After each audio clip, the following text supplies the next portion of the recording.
अच्छा, भारत में सबसे पुराना जो हिंदू मंदिर भवन मिलता है वो कहाँ मिलता है और कब बना था?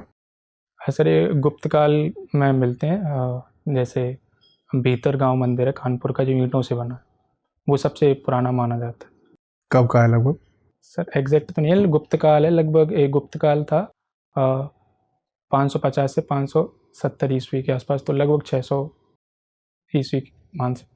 गुप्त काल 550 से शुरू होकर 570 तक का। कौन था गुप्त काल का पहला शासक? सॉरी सर, 300 से 550 के साथ। अच्छा जी।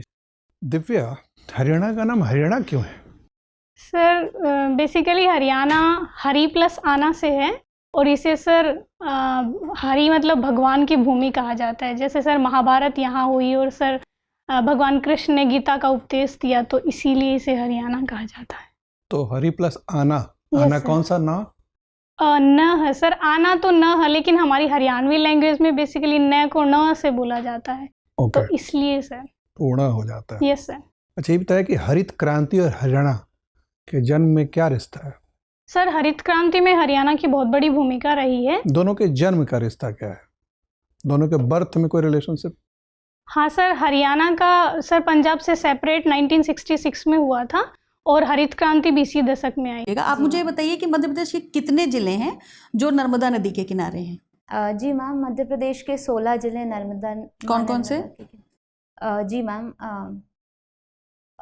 अनूपपुर, मंडला, शिवनी, जबलपुर, नरसिंहपुर, सीहोर, नर्मदापुरम, रायसेन, हरदा, बड़वानी, धार, खंडवा, खरगोन, देवास। अच्छा ठीक, बढ़िया। जब जो नर्मदा जी हैं उनका जो वाहन है वो क्या है? जी मैम, मगर। क्यों? क्योंकि मैम मगर जो है वह जल में रहने वाला एक शक्तिशाली प्राणी है, और ऐसा भी कहा जाता है कि जो माँ नर्मदा है उसमें जो भी मगर रहते हैं उन्हें आज तक किसी इंसान को नहीं हानि पहुंचाई है। अच्छा जी सर। इतिहास में हम क्या देखते हैं? नालंदा और विदिशा में कोई संबंध दिखता है? सर नालंदा एक प्राचीन आवासीय विश्वविद्यालय है 6th सेंचुरी की समथिंग गुप्त काल में, और विदिशा एक प्राचीन व्यापारिक शहर है।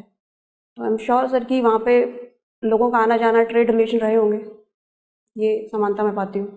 अच्छा, विदिशा का उल्लेख प्राचीन काल में सबसे पहले कब मिलता है? सबसे पहले सर ब्रह्म पुराण में भद्रावती नाम से विदिशा का उल्लेख मिलता है सर। अच्छा, और उसके बाद किन किन महत्वपूर्ण ग्रंथों में उल्लेख मिलता है इसका? उसके बाद सर अलग अलग ग्रंथों में अलग अलग नाम से वर्णन मिलता है। भद्रावती, रामायण काल में सर दशार्ण करके जगह का नाम आता है। उसके बाद सर वेशनगर, जो प्राचीन नगर हुआ करता था विदिशा का, उसको वेशनगर के नाम से जाना जाता है। उसके बाद सर भेलसा, भेल स्वामिनी का मंदिर, कहते हैं कि सूर्य भगवान का मंदिर था समर्पित, उसके नाम पर इसको भेलसा भी कहा जाता था। और फिर सर 1904 से फिर इसका नाम विदिशा